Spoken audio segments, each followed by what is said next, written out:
and the people of Karnataka. We all are waiting for their victory. I was told lot of viewers from Karnataka is going to Ahmedabad to visit. I wish them and the entire team of that a success. They should win and they should come back. Let us hope so. Let us pray for them. Sir, Kamal Hassan still didn't ask this. Are you Kannada people demanding, sir? What do you want to say about it? I don't want to comment because I don't know the history of that issue. So let me go to my records and then I will speak. I don't want to make this a political issue. We all are neighbors.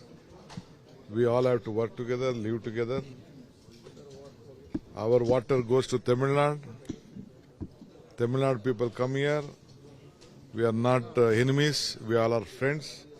But I would like to tell everyone to be calm, be patient. Nothing is permanent in life.